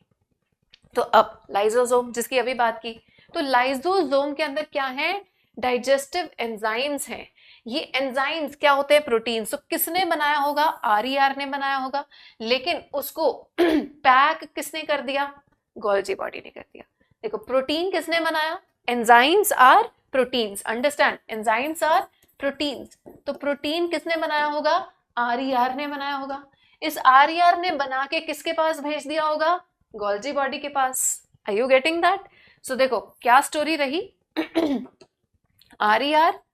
आरईआर से वो गया होगा गोल्जी बॉडी के पास, गोल्जी बॉडी ने उसको पैक करके क्या बना दिया? लाइसोसोम बना दिया। स्टोरी समझ में आई? अब ये डाइजेस्टिव एंजाइम्स हैं, डाइजेस्टिव का मतलब ये तोड़ सकते हैं। तो तुम जितना भी खाना खा रहे हो उसको डाइजेस्ट करने में कौन रोल प्ले कर रहा है? तुम कहोगे पेट। तो भाई पेट में से जो एंजाइम्स निकल रहे हैं या स्मॉल इंटेस्टाइन में से जो एंजाइम्स निकल रहे हैं वो कौन से, वो सेल्स के कौन से हिस्से से निकल रहे हैं? लाइसोसोम से। Are you getting that? तो हमारा पेट एक ऑर्गन है, ऑर्गन के अंदर टिश्यूज होते हैं, टिश्यूज किसके बने हैं? सेल्स के। तो हमारे पेट के जो कुछ सेल्स हैं वो बहुत ज्यादा लाइसोसोम्स हैं उनके अंदर, सो दे आर रिलीजिंग बहुत सारे enzymes so that we can digest food, ठीक है। देखो so break down of foreign material, कोई भी अगर बाहर से चलता फिरता आ गया बैक्टीरिया उसको भी डाइजेस्ट कर देगा, तोड़ देगा, फूड को डाइजेशन में हेल्प करेगा। इसके अंदर पावरफुल डाइजेस्टिव एंजाइम्स होते हैं जो डाइजेशन में हेल्प करते हैं। एंड बड़ी इंपॉर्टेंट बात, अगर सेल पुराना हो जाए, बीमार हो जाए और सेल अब काम कम और नुकसान ज्यादा कर रहा है तो ये लाइसोसोम क्या करता है? ये लाइसोसोम बर्स्ट करेगा और पूरे सेल को खा जाएगा। So it's like a suicide bomb, ठीक है। सो देखो ये बड़ी इंपॉर्टेंट चीज है, बड़ी इंटरेस्टिंग एंड इंपॉर्टेंट चीज। They may burst to digest their own cell, hence the lysosomes are sometimes known as the suicide bags. Very very important. सीधा सीधा भी क्वेश्चन आता है, why do we call lysosomes as the suicidal bags? क्योंकि भाई ये suicide करने में हेल्प करते हैं। ये कब सुसाइड करेंगे? When the cell is old they may burst. कब? When the cell is old, when cell is old और वीक और बीमार, है ना, and damaging other and damaging to other structures. तो जब ये दूसरों का नुकसान करने लगे तो ऐसे सेल को डिस्ट्रॉय कर दिया जाता है। तो लाइसोसोम बर्स्ट करेगा और सारी पूरा का पूरा सेल बर्स्ट हो जाएगा। Is that clear? So that is why we call suicide bags of the cell. Done. इसके बाद गाइस, इसके बाद हमारे पास आता है माइटोकॉन्ड्रिया। नाउ सी, माइटोकॉन्ड्रिया को हम बोलते हैं power house of the cell. What do we call this as? Power house of the cell. क्यों बोलना है इसको पावर हाउस? क्योंकि भाई ये एनर्जी बनाएगा। सो जितनी भी आपकी एनर्जी प्रोडक्शन है यानी एटीपी प्रोडक्शन है वो कौन कर रहा है? वो आपका माइटोकॉन्ड्रिया कर रहा है। तो जितनी भी एनर्जी तुम्हें मिलती है वो कहाँ से मिलती है? माइटोकॉन्ड्रिया से। अगर किसी सेल ने एनर्जी ज्यादा प्रोड्यूस करनी है तो उसके पास माइटोकॉन्ड्रिया भी ज्यादा होगा, ठीक है। और हमने पढ़ा था माइटोकॉन्ड्रिया के पास डबल मेम्ब्रेन है। तो यू सी, ये बाहर वाली आउटर मेम्ब्रेन, ये अंदर वाली इनर मेम्ब्रेन। क्लियर? अब माइटोकॉन्ड्रिया का एक खास चीज और बताती हूँ। Let's see, this is the outer membrane और फिर इसकी होती है ये इनर मेम्ब्रेन, इस तरह से फोल्डेड होती है। ये लो, ये है इसकी inner membrane which is highly folded, ठीक है। और जितने फोल्ड्स हो उतनी एनर्जी ज्यादा बनाता है। Interesting, right. सो ये इनर मेम्ब्रेन, ठीक, and this is the outer membrane. और ये जो है ये है सारा, दिस इज कॉल्ड मैट्रिक्स। यहां पे कार्यक्रम चलेंगे जहां पे कि एनर्जी बनने वाली है, ठीक है। अब तुम्हें पता होना चाहिए माइटोकॉन्ड्रिया के पास कुछ अपना डीएनए भी होता है। माइटोकॉन्ड्रिया के पास अपना डीएनए भी होता है, क्लियर। और इसके पास कुछ अपने राइबोसोम्स भी होते हैं, और ये राइबोसोम्स 70S टाइप के होते हैं। जब भी याद रखना, जब भी डीएनए और राइबोसोम्स मिल बैठेंगे तो प्रोटीन्स बना सकते हैं, ठीक है। सो माइटोकॉन्ड्रिया के पास it has its own DNA and ribosomes, जिस वजह से ये कुछ अपने प्रोटीन्स बना सकता है। So protein synthesis, so it can make protein, it can make its own proteins, can make its own proteins partially। अपने प्रोटीन्स कुछ हद तक बना सकता है, सारे के सारे नहीं पर कुछ हद तक बना सकता है। इसी वजह से गाइस माइटोकॉन्ड्रिया ना थोड़ा अपनी अकड़ में ज्यादा रहता है, क्योंकि मैं तो अपना काम काफी हद तक खुद कर लेता हूँ, पूरी तरह से मुझे तुम्हारे ऊपर डिपेंडेंस नहीं है। सो इसलिए इसको हम कहते हैं सेमी ऑटोनॉमस। ये क्या हो जाता है? सेमी ऑटोनॉमस है। पूरे सेल के अंदर दो स्ट्रक्चर्स ऐसे दिखेंगे जो थोड़े सेमी ऑटोनॉमस है, यानी कुछ अपना काम खुद कर लेते हैं। एक माइटोकॉन्ड्रिया और एक इसके बाद का जो स्ट्रक्चर मैं करवाने वाली हूं तुम्हें, क्लोरोप्लास्ट। ये दोनों ऐसे स्ट्रक्चर्स हैं जिनके पास अपना डीएनए है, अपने राइबोसोम्स हैं, तो ये कुछ हद तक अपने प्रोटीन्स खुद बना लेते हैं, सेमी ऑटोनॉमस है। और दोनों के पास दो दो मेम्ब्रेन्स हैं, डबल मेम्ब्रेन स्ट्रक्चर है। Is this point clear? Mitochondria का मेन काम क्या है? एनर्जी प्रोडक्शन करना। I hope this point is clear to all. Please let me know if there is any doubt. And then as I said, अब बात करते हैं हम प्लास्टिड्स की, ठीक है। प्लास्टिड्स वो स्ट्रक्चर्स हैं गाइस जिनके अंदर की पिगमेंट्स प्रेजेंट होते हैं। प्लास्टिड्स वो स्ट्रक्चर्स हैं विच कंटेन पिगमेंट्स, ठीक है। तो पिगमेंट्स लाइट एब्जॉर्बिंग होते हैं and they are only found in the plant cell, मतलब कि दे आर एब्सेंट हमारे अंदर, हमारे सेल के अंदर ये नहीं होंगे। Absent in animal cell, absent in animal cell. Is this clear? अब कौन सा पिगमेंट है, इस हिसाब से हमारे पास अलग अलग तरह के प्लास्टिड्स होंगे। अगर तो रेड येलो पिगमेंट्स हैं, ठीक है, तो वो कलर वो कहलाएंगे क्रोमोप्लास्ट। क्या कहलाएंगे? क्रोमा का मतलब होता है कलर। तो याद रखना, रेड येलो जितनी भी चीजें तुम्हें नजर आ रही हैं, फल सब्जियां, उनके अंदर क्या प्रेजेंट है? क्रोमोप्लास्ट प्रेजेंट है। बेल पेपर्स रेड कलर की, येलो कलर की, है ना, दे हैव क्रोमोप्लास्ट। आपके जितने भी रेड फ्रूट्स हैं, रेड फ्लावर्स हैं, they all have chromoplast. Clear? और जो चीज तुम्हें ग्रीन नजर आएगी उसके अंदर क्या होगा? क्लोरोप्लास्ट होगा। इसके अंदर हमारा ग्रीन पिगमेंट है। What is that green pigment? Chlorophyll, है ना? The green pigment is chlorophyll. वो किसके अंदर होता है? क्लोरोप्लास्ट के अंदर। बट एक ऐसा भी प्लास्टिड है जिसके पास कोई पिगमेंट नहीं है, जिसके पास कोई पिगमेंट नहीं है, तो उसको हम कहते हैं ल्यूकोप्लास्ट। ल्यूको का मतलब होता है व्हाइट। अब इसके पास कोई पिगमेंट नहीं है, तो ल्यूकोप्लास्ट का काम रहता है हैशटैग, इसका काम है स्टोरेज करने का। इसका काम क्या है? स्टोरेज करने का। तो ये लाइट एब्जॉर्ब नहीं करता, ये रेड ग्रीन येलो ब्लू कुछ नहीं नजर आता। ये कौन से कलर का? ये किसी कलर का नजर नहीं आएगा, इसके पास कोई पिगमेंट नहीं है। इसका काम है चीजों को स्टोर करना। अब जब हम कहते हैं कि भाई आलू में बहुत स्टार्च है ना, potato has lot of starch, चावलों में स्टार्च है, तो वो स्टार्च कहाँ स्टोर हो रही है? वो ल्यूकोप्लास्ट के अंदर स्टोर हो रही है। अब जिन सीड्स से हम ऑयल निकालते हैं, वो ऑयल कहाँ स्टोर था? ल्यूकोप्लास्ट के अंदर स्टोर था। Is this point clear? तो ये चीजों को स्टोर करता है। Storage of oil, starch, proteins, वो सारी चीजें इसने स्टोर करनी है। बताइए, यहां तक पॉइंट क्लियर? ठीक है। So plastids they are found only in the plant cell, absent in the animal cell.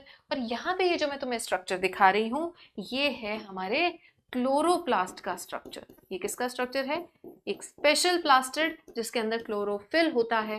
This is how the chloroplast looks like. And do you see इसके पास भी दो मेम्ब्रेन्स हैं। It is also double membraned structure.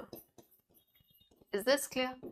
इसके पास भी अपना DNA होता है, इसके पास भी अपने राइबोसोम्स होते हैं, ठीक है, राइबोसोम्स होते हैं, इसलिए ये भी अपने कुछ प्रोटीन्स खुद बना सकता है। तो ये भी सेमी ऑटोनॉमस होता है, just like mitochondria. So you see two similarities. Question आ सकता है दो सिमिलैरिटीज विद माइटोकॉन्ड्रिया क्या है?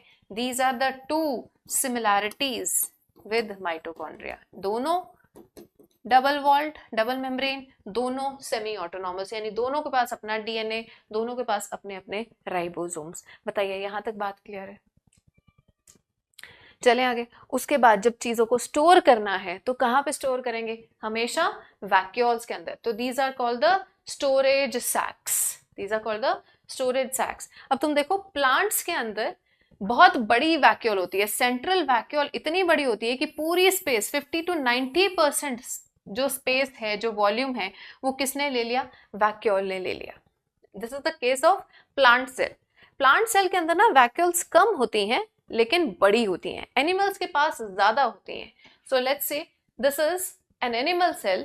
तो एनिमल सेल के पास ये स्मॉल होंगी बट मेनी होंगी, लेकिन प्लांट सेल के पास ये देखो वैक्यूल दिख रही, कितनी बड़ी वैक्यूल है, राइट?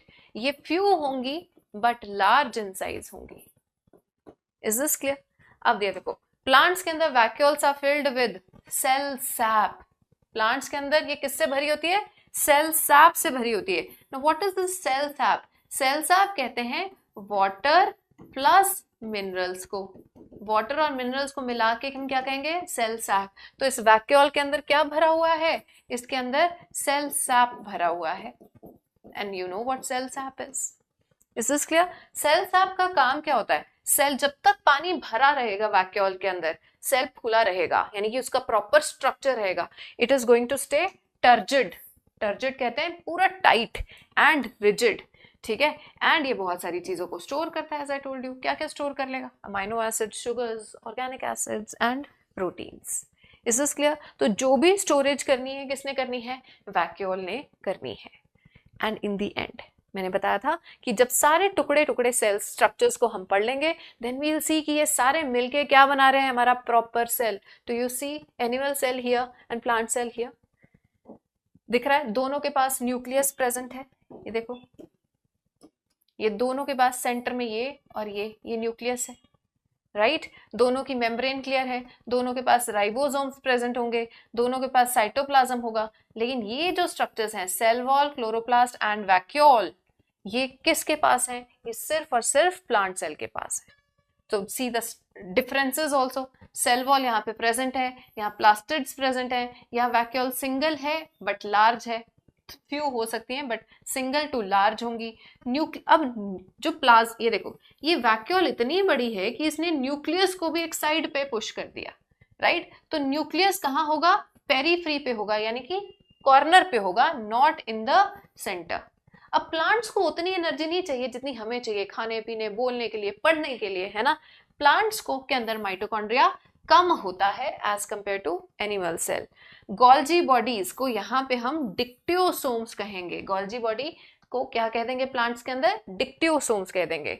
और प्लांट्स के अंदर सेंट्रियोल्स एब्सेंट होते हैं, जबकि ये सेंट्रियोल्स एनिमल सेल के अंदर होंगे। अब सी सेंट्रियोल्स के बारे तुम्हें बस ये याद रखना है, सेंट्रियोल वो स्ट्रक्चर है जो सेल डिविजन में हेल्प करता है। किस चीज में हेल्प करता है? सेल डिविजन में हेल्प करता है। जब सेल डिवाइड करेगा, रिमेंबर रुडोल्फ वर्चोव ने कहा था cells come from the pre existing cells. तो पुराने सेल्स डिवाइड करके नए सेल्स बनाएंगे, तो उसके लिए सेंट्रियोल की जरूरत पड़ती है। प्लांट सेल विदाउट सेंट्रियोल ही डिवाइड कर जाता है, ठीक है। अब देखो यहाँ पे, यहाँ सेल वॉल एब्सेंट, यहाँ सेल वॉल एब्सेंट, प्लास्टिड्स भी absent, vacuoles many and small होंगे, न्यूक्लियस सेंटर में पाया जाएगा, ऑलमोस्ट सेंटर में, माइटोकॉन्ड्रिया ज्यादा होंगे, और यहाँ गोल्जी बॉडी सिंगल होते हैं, और कहाँ पाए जाते हैं हमेशा, near the nucleus. So these differences are very very important from exam point of view.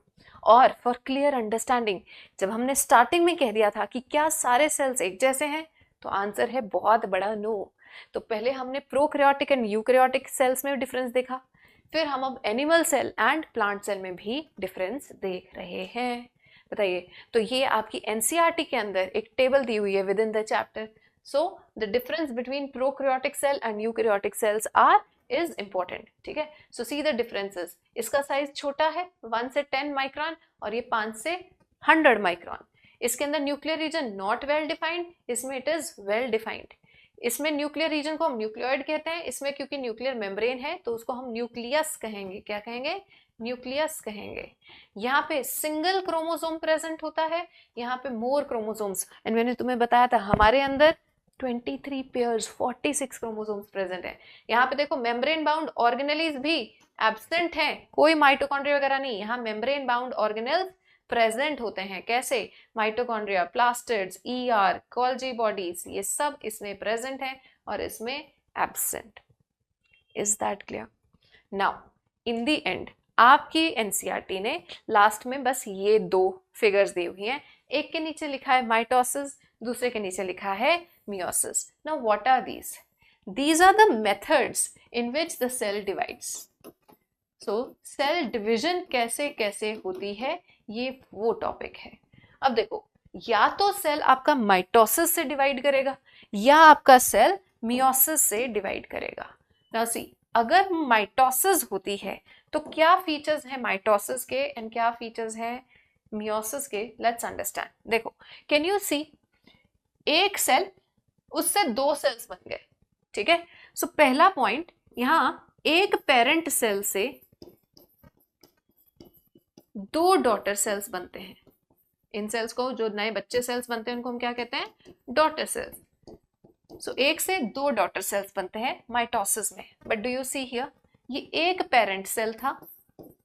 ठीक है, एक पेरेंट सेल था, एक से 2 बने, 2 ने फिर से डिवाइड कर दिया, तो इन द एंड हमारे पास 4 डॉटर सेल्स बनते हैं. कितने? 4 डॉटर सेल्स बनते हैं. किसमें? मियोसिस में. तो 1 से 2 और यहां 1 से 4 डॉटर सेल्स बन रहे हैं. Point number 2, now see here, यहां पे तुम्हें नजर आ रहे हैं ये क्रोमोसोम्स हैं 1 2 3 4. ठीक है, अब यहां पे भी देखो, यहाँ पे 1 2 3 4, 1 2 3 4. तो जितने क्रोमोसोम्स पेरेंट के पास थे उतने ही क्रोमोसोम्स किसके पास हैं? आपके डॉटर सेल्स के पास. So same number of chromosomes are present, chromosomes in parents and daughter cells. In parent and daughter cells दोनों के पास सेम नंबर ऑफ क्रोमोसोम्स होता है. Is this clear? देन अब यहाँ पे मियोसिस में देखो, मियोसिस में क्या होगा, यहाँ पे 1 2 3 4 और फाइनली इसके पास भी 1 2, इसके पास भी 1 2, इसके पास भी 1 2, इसके पास भी 1 2.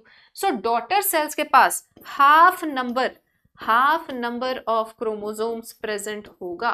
Half number of chromosomes in daughter cells. Is this clear? इसीलिए गाइज, इसीलिए मियोसिस को हम रिडक्शनल डिवीजन भी बोल देते हैं. क्या बोलते हैं? Reductional division. क्यों? क्योंकि यहाँ नंबर ऑफ क्रोमोसोम्स हाफ हो जाना है as compare to the parent cell, और यहाँ नंबर सेम रहना है. सो इसलिए हम इसको इक्वेशनल मतलब इक्वल डिवीजन, इक्वेशनल डिवीजन भी बोल देते हैं. अब कौन सा सेल किस तरह से डिवाइड करेगा, ये जरूरत पे डिपेंड करता है. देखो, जो हमारे बॉडी के सेल्स हैं जो रिपेयर कर रहे हैं, जब स्किन में चोट लगती है तो स्किन जो वापस आती है वो कौन सी डिवाइड करके, स्किन सेल्स के अंदर कौन सी डिवीजन होती है? माइटोसिस होती है. तो ग्रोथ के लिए, रिपेयर के लिए, हीलिंग में, ठीक है, एंड इवन एसेक्सुअल रिप्रोडक्शन में जब क्लोन्स बनते हैं तो ये वाली डिवीजन होती है. ठीक है, आपके स्किन सेल्स किस तरह से रीजनरेट होंगे, माइटोसिस करके रीजनरेट होंगे। आपकी बॉडी के अंदर मियोसिस सिर्फ एक जगह होनी है, that is during the sperm formation and during the ओवा फॉर्मेशन यानी एग फॉर्मेशन। तो टेस्टिस में एंड ओवरीज में बस ये दो जगह है हमारी बॉडी के अंदर जहां मियोसिस होनी होती है, इसके अलावा और कहीं नहीं। So guys with this the chapter is done. I hope you have understood. दोबारा से इसको एक बार और देखना अब और करने के बाद, पढ़ने के बाद एक क्वेश्चन देके जा रही हूँ। Try to attempt an answer and do let me know in the comment section कि were you able to write a proper answer to that। अपने बाकी के questions भी solve करके देखना and do let me know about everything about your preparation in the comment section। ठीक है, the question that I'm giving you for writing is how do substances like CO2 and water move in and out of the cell और discuss करने को कहा है। So this question should be at least of 3 marks। So 3 marks के हिसाब से इस question की राइटिंग अटेम्प्ट करना एंड लेट मी नो कि तुम्हें ये चैप्टर कितने अच्छे से समझ में आ गया। Thank you so much.